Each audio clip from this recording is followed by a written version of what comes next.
Hello my sweet caramel, कैसे हैं आप। मैं आज आप लोग के साथ एक न्यू फैन फिक्शन स्टार्ट करने वाली हूँ जिसका नाम है मिसअंडरस्टैंडिंग। ये एक टॉप 23 स्टोरी होएगी जिसमें हमारे किम तायोंग एक बहुत ज़्यादा रूड एरोगेंट बहुत ही रिच बिजनेसमैन है और जो 27 ईयर्स ओल्ड है। और बॉटम में हमारे जियोन जंगकुक है जो कि 23 ईयर्स ओल्ड है, जो कि बहुत ही ज़्यादा क्यूट, इनोसेंट और बहुत ही सिंपल इंसान है। और इनके बीच में अब हम स्टोरी देखते हैं। सो फ्रेंड, स्टोरी स्टार्ट होती है। किम तायोंग कोरिया के एक बहुत ही बड़े बिजनेसमैन फैमिली से बिलोंग करते हैं, जिनकी फैमिली में बड़े उनके ह्योंग हैं जो है किम नामजून, और उनके हस्बैंड है किम सोक जिन। ये दोनों बहुत ही क्यूट और बहुत ही लवी हस्बैंड हैं। ये दोनों एक दूसरे साथ बहुत ही अच्छे से प्यार से रहते हैं। ये दोनों एक दूसरे के साथ बहुत ज़्यादा हैप्पी हैं और ये दोनों बहुत ही ज़्यादा प्यार तायोंग से करते हैं, जो कि बहुत ही ज़्यादा रूड है, पर ये लोग उन्हें बहुत ही ज़्यादा रिस्पेक्ट एंड लव करते हैं। और ख़ास कर से नामजून उनके लिए बिल्कुल उनके पेरेंट्स की तरह हैं, जो अपने छोटे ब्रदर की सारी विशेस को पूरा करने में लगे रहते हैं। उनके लिए सबसे ज़्यादा इम्पॉर्टेंट सिर्फ़ और सिर्फ उनका छोटा लिटिल ब्रदर तायोंग है। उन्होंने उन्हें बचपन से ही खुद ही बड़ा करा है। उनके पेरेंट्स की बचपन में ही डेथ हो गई थी, जिसकी वजह से आरएम ने उनके फादर की जगह ली थी और वो ते से बहुत ज़्यादा प्यार करते थे। और सेम वैसे ही सोक जिन भी उनसे बहुत ही ज़्यादा प्यार करते थे। वो लोग उनकी हर एक ज़िद को पूरा करते थे, पर ते भी उनके आगे बहुत ज़्यादा क्यूट और इनोसेंट रहते थे। वो उनकी हर एक बात को फॉलो करके चलते थे। और ऐसे ही वो एक दिन कोरिया के बिगेस्ट मॉल में अपने ब्रदर इन लॉ के साथ शॉपिंग करने आते हैं। वो दोनों काफ़ी ज़्यादा अपनी शॉपिंग को एंजॉय कर रहे थे और आरएम अपने ऑफिस में अपने वर्क को कर रहे थे। पर वो जिन के पास कॉल करके कहते हैं कि जिनू, तुम्हें देखना होगा ते को जो भी पसंद हो वो ते को ज़रूर मिले और तुम्हें ते का अच्छे से ध्यान रखना होगा। ये सुनकर जिन स्माइल करते हैं और आरएम से कहते हैं कि आरएम प्लीज़ आप फिक्र मत कीजिए। और अब ते काफ़ी बड़ा हो गया है, वो 27 ईयर्स का, और आप अभी भी उनका ध्यान एक बेबी की तरह रखते हैं। तो आरएम उनसे अपनी थोड़ी सी रूड वॉइस में कहते हैं कि ते मेरे लिए एक बेबी की तरह है और मॉम डैड के जाने के बाद ते मेरा बेबी ही बन के रहा है और मैं उसका ह्योंग नहीं, उसके डैड की तरह हूँ। और जिन, तुम्हें पता है ना कि ते मेरे लिए कितना ज़्यादा प्रीशियस है, तो उसका तुम अच्छे से ध्यान रखो। तो ये सुनकर जिन बस अपने सेट टोन में कहते हैं कि ठीक है आ रहे हैं। और वो ये कह के कहते हैं कि मैं ते का अच्छे से ध्यान रखूँगा और कोशिश करूँगा ते को जो भी चीज़ें अच्छी लगे वो सब हम लोग बाय करें। तो ये सुनकर आरएम स्माइल करते और उनको लव यू कह के फ़ोन को कट कर देते हैं। जिन एक डीप ब्रेथ छोड़ते हैं और कहते हैं कि आरएम कभी नहीं बदलेंगे। आरएम ते को अभी भी एक बेबी की तरह ही ट्रीट करते हैं। और फिर ते वहाँ पे खड़े होकर अपने लिए कुछ क्लोथ्स बाय कर रहे थे, वो ट्राई कर रहे थे। फिर जिन उनके पास आते हैं और बहुत ही अपनी टोन में कहते हैं कि ते तुम्हें जो भी पसंद है तुम वो सब कुछ ले सकते हो। और ये सुनकर ते स्माइल करते हैं और उनसे कहते हैं कि ह्योंग का कॉल आया था क्या आपके पास, और उन्होंने ये सब कहा है। तो ये सुनकर जिन स्माइल करते हैं और यस में अपने नोट करते हैं। तो ये देखकर ते स्माइल करते और कहते हैं कि ह्योंग अभी भी मुझे एक छोटा बेबी ही समझते हैं।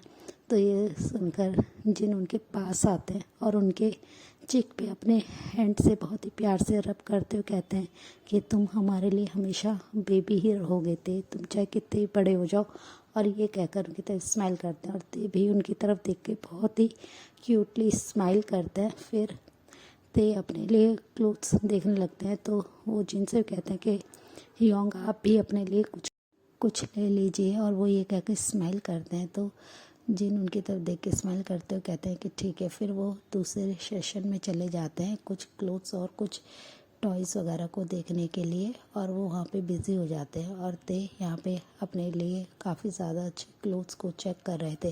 तभी मिरर के थ्रू उनकी नज़र पड़ती है कि एक बहुत ही क्यूट सा बॉय अपनी मॉम के हैंड को बहुत ही प्यार से होल्ड करके अपने लिए कुछ क्लोथ्स को देख रहा है, जिसे देखते हुए ते बस उनकी तरफ ही देखते रह जाते हैं और कंटिन्यूसली अपनी बिग टू आइज करके मिरर के थ्रू उस ब्यूटीफुल और उस इनोसेंट बॉय की तरफ देख रहे होते हैं, जिनका फेस बहुत ही ज़्यादा ब्यूटीफुल और क्यूट है। वो एक सनशाइन की तरह ही शाइन कर रहा होता है उनका ब्यूटीफुल सा फेस। वो उनके इतने ज़्यादा चार्मिंग फेस की तरफ देख रहे होते हैं और स्लोली अपने हैंड को मिरर की तरफ लेके जाते हैं और मिरर के थ्रू उनके उस शेडो को टच करने लगते हैं। उस बॉय का ध्यान बिल्कुल भी नहीं होता है, वो बस अपने मॉम के साथ होते हैं और वो कुछ चीज़ें बाय कर रहे होते हैं।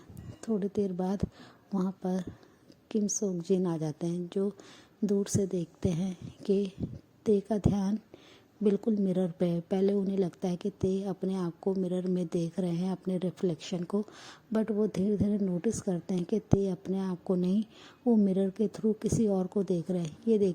ये देख कर जिन जैसे ही टर्न होते हैं तो वो उस ब्यूटीफुल इनोसेंट बॉय की तरफ देखते हैं, जो कि बहुत ही ज़्यादा क्यूट लग रहे हैं और उनके फेस पे एक प्यारी सी बनी स्माइल है, जिसे देखकर जिन भी स्माइल करने लगता है। फिर वो ते के पास आते हैं और बहुत ही प्यार से ते के शोल्डर पे अपने हैंड को रखते हुए कहते हैं कि ते क्या हुआ, तुम क्या देख रहे हो और तुम्हें जो लेना था तुमने ले लिया। ये सुनकर ते अपने सेंस में आते हैं और अपनी बहुत ही क्यूट वॉइस में कहते हैं कि हाँ, मुझे जो लेना था मैंने ले लिया, पर मुझे कुछ और भी चाहिए। तो ये सुनकर जिन उनकी तरफ देखते कहते हैं कि बताओ तुम्हें क्या चाहिए। ये सुनते ही ते सीधा फिंगर करते हैं जियोन जंगकुक की तरफ, जो कि अपनी मॉम के साथ शॉपिंग करने में बिजी थे। ये देखकर जिन स्माइल करते हैं और कहते हैं कि तुम्हें क्या ये बॉय बहुत ज़्यादा पसंद आया है। तो ये सुनते ही ते एक प्यारी सी बॉक्सी स्माइल करते हैं और ब्लश करते हुए यस करते हैं और ये देखकर जिन भी स्माइल करते हैं और कहते हैं कि ठीक है, मैं इस बारे में आराम से बात करूँगा और तुम्हें फ़िक्र करने की कोई ज़रूरत नहीं है, जैसा तुम चाहते हो वैसा ही होगा। तो ये सुनते ही ते तुरंत ही जिन को टाइटली हग कर लेते हैं और हग ब्रेक करने के बाद उनसे बहुत ही अपनी क्यूट वॉइस में कहते हैं कि मुझे अब सिर्फ वही चाहिए।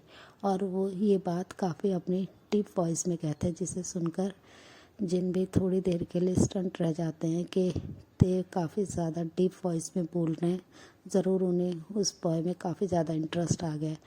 और दूसरी साइड जंगकुक बस बहुत ही साइलेंटली अपनी मॉम के साथ शॉपिंग कर रहे थे। वो बहुत ही ज़्यादा क्यूट है और वो तुरंत ही अपनी मॉम को फॉलो करते हुए एक दूसरी शॉप में आ जाते हैं, जहाँ पे वो काफ़ी एक्सपेंसिव परफ्यूम देखते हैं, जिसे देखकर वो काफ़ी ज़्यादा खुश हो जाते हैं। वो उस परफ्यूम को अपने हैंड पे, रिस्ट पे अप्लाई करते हैं, पर वो इतना ज़्यादा कॉस्टली होने की वजह से उनकी मॉम उन्हें वो बाय करके नहीं देती हैं, जिसकी वजह से जंगकुक का फेस उतर जाता है। वो बहुत ही ज़्यादा सैड हो जाते हैं और ये सब दूर से ते नोटिस कर रहे थे। वो पूरे टाइम अब जंगकुक को ही फॉलो कर रहे थे। वो जैसे ही देखते हैं कि वो सैड हो गए, ते स्मक करते हैं और फिर अपने पास खड़े भी सेल्स गर्ल को इशारा करते हैं फिंगर से और अपने पास बुलाते हैं और उनसे अपनी बहुत ही नॉर्मल टोन में कहते हैं कि जितने भी उस ब्रांड के परफ्यूम है सब के सब पैक कर दो। ये सुनकर वो सेल्स गर्ल उनकी तरफ देखते हैं और उनसे अपनी बहुत ही लो टोन में कहते हैं कि सर वो बहुत ज़्यादा एक्सपेंसिव है। तो ये सुनते ही ते और अपनी आईब्रो को रेस करते हैं और उनकी तरफ अपने डार्क आई से देखते हैं, जिसे सुनते ही वो सेल्स गर्ल अपने फेस को नीचे कर लेती है और यस में अपने हेड को नोट करते हैं और वहाँ से चली जाती हैं। और वो सारे परफ्यूम को वहाँ से जितने भी होते हैं सबको पैक करने लगती है। जंगकुक बहुत ही ज़्यादा सैड होता है। उनके हाथ में जो परफ्यूम होता है वो सेल्स गर्ल आके उनसे लेती हैं और कहते हैं कि सर सॉरी, ये सब सेल आउट हो चुके हैं। ये देखकर जेके बहुत ही ज़्यादा सैड हो जाते हैं और सैडली उनकी तरफ देखते हैं और कहते हैं कि क्या इस फ्रेगरेंस का एक भी पीस नहीं है आपके पास। पर वो मना कर देती हैं और वो उनसे कहते हैं कि नहीं सर, कोई भी नहीं है। और वो ये कहकर उनसे वो परफ्यूम ले लेती है। जेके बस थोड़े से सैड होते हैं। फिर वो सैडली अपनी मॉम के पास आ जाते हैं और अपनी मॉम से कहते हैं कि मॉम अब हम लोग को घर चलना चाहिए। और वो ये कहकर काफ़ी सैड फेस से अपनी मॉम से ये बात कहते हैं तो उनकी मॉम यस कह देती हैं और वो उनके साथ वहाँ से जाने के लिए निकल जाते हैं। दूसरी साइड ते उन्हें ही कंटिन्यूसली देख रहे होते हैं कि वो कितने ज़्यादा सैड है, और वो स्मक करते हैं और तुरंत ही अपनी पॉकेट से फ़ोन को निकालते हैं और अपने गार्ड्स को कॉल करते हुए उनसे कहते हैं कि उस बॉय का पीछा करो। वो उनका पिक लेते हैं और अपने गार्ड्स को भेज देते हैं और उनसे कहते हैं कि मुझे इसके बारे में सारी इन्फॉर्मेशन चाहिए, और वो ये कहकर अपने फ़ोन को कट कर लेते हैं। जिन दूर से खड़े होकर ये सारी चीज़ें देख रहे थे वो तुरंत ही आरएम को कॉल कर देते हैं और उन्हें ये सारी सिचुएशन बता देते हैं। तो आरएम उनकी ये बात सुनकर काफ़ी ज़्यादा हैप्पी हो जाता है और कहते हैं कि अगर मेरे ब्रदर को कोई पसंद आए तो वो उसे ज़रूर मिलना चाहिए। तो ये सुनकर जिन कहते हैं कि आरएम वो कोई चीज़ नहीं है, वो एक ह्यूमन है, और आप ऐसे कैसी बातें कर रहे हैं।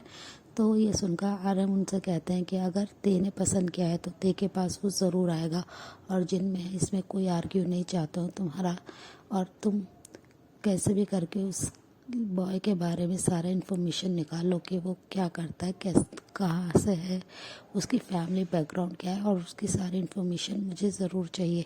और वो ये कहकर कॉल को कट कर देते हैं। जिन उनके पास उनका एक डीप ब्रेथ छोड़ते और कहते हैं कि ये अपने ब्रदर के प्यार में बिल्कुल आरएम पागल हो चुके हैं, वो उनकी हर एक जिद को पूरा करने के लिए कुछ भी कर जाएंगे। और वो ये कहकर डीप ब्रेथ छोड़ते हैं और फिर वो ते की तरफ देखते हैं, जो कि एक फूल की तरह कॉर्नर में खड़े होकर बस कुकी के इनोसेंट फेस को देख रहे थे, जो कि वहाँ से जा रहे थे अपनी मॉम के साथ, और वो स्माइल कर रहे थे। जिन उन्हें स्माइल करते हुए देख के वो काफ़ी खुश होते हैं और वो कहते हैं कि ठीक है आरएम, आप जैसा चाहते हैं वैसा ही होगा। और वो फिर अपने गार्ड्स को भी कॉल कर देते हैं और वो जंगकुक के बारे में और उनकी फैमिली के बारे में इंफॉर्मेशन निकालने के लिए कह देते हैं।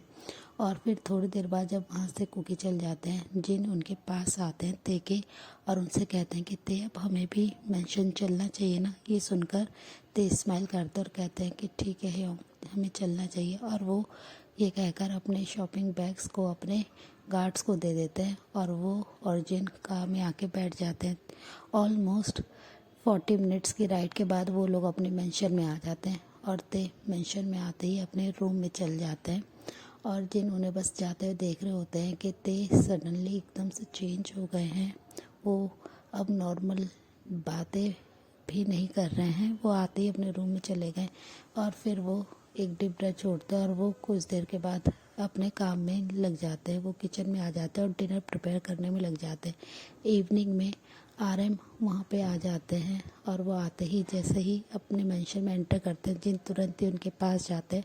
आरएम आते ही उन्हें टाइटली हग कर लेते और उनके लिप्स पे सॉफ्टली किस करते हैं और उनसे कहते हैं कि बेबी मैंने तुम्हें और ते को बहुत ज़्यादा मिस किया। ते ने आज पूरा दिन क्या किया? ये सुनकर जिन स्माइल करते और कहते हैं कि कुछ नहीं, ते और मैं शॉपिंग पे गए थे। आज ते का रेस्ट था, इतने दिनों के बाद आप उसे काम में बिजी रखते हैं, आप रेस्ट नहीं देते। तो आज मैं और ते शॉपिंग पे गए। ते बहुत ज़्यादा हैप्पी है। तो ये सुनकर आराम से कहते हैं कि अभी ते कहाँ है?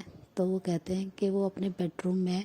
तो आराम से कहते हैं कि ठीक है। फिर वो अपने रूम में चल जाते हैं और फ्रेश होके आते हैं और वो अपने लिविंग एरिया में आ जाते हैं। फिर वो अपने सर्वेंट से कहते हैं कि जाओ ते को बुला के लाओ। वो सर्वेंट ते के रूम में जाते हैं और डोर पे नॉक करते हैं। तो ते उन्हें अपनी काम वॉइस में कहते हैं कि यस क्या है। और फिर सर्वेंट उन्हें आके कहते हैं कि आरएम सर आपको नीचे बुला रहे हैं लिविंग रूम में, उन्हें आपसे कुछ बात करनी है।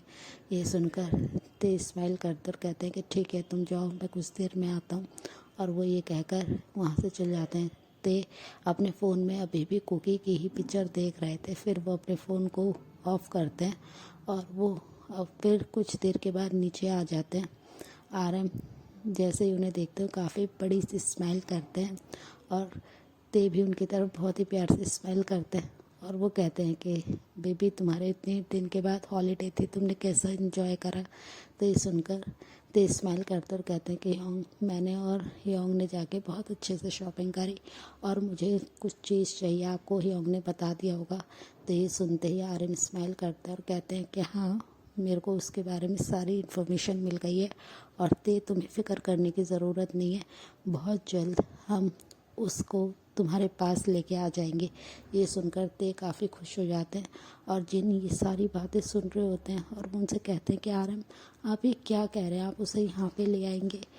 तो जिन की ये बात सुनकर आरम उनकी तरफ अपने डार्क आई से देखते और कहते हैं कि जो मेरे ब्रदर को चाहिए होगा मैं वो सब कुछ लेके आ सकता हूँ, तो प्लीज़ जिन तुम इस बारे में कोई बात नहीं करोगे। सो फ्रेंड, इस पार्ट को हम यहीं एंड करते हैं, मिलते हैं नेक्स्ट पार्ट में। मेरा थोड़ा तबीयत ठीक नहीं है, मेरा गला ख़राब हो रहा है इसलिए वॉइस थोड़ी ख़राब होगी, सॉरी।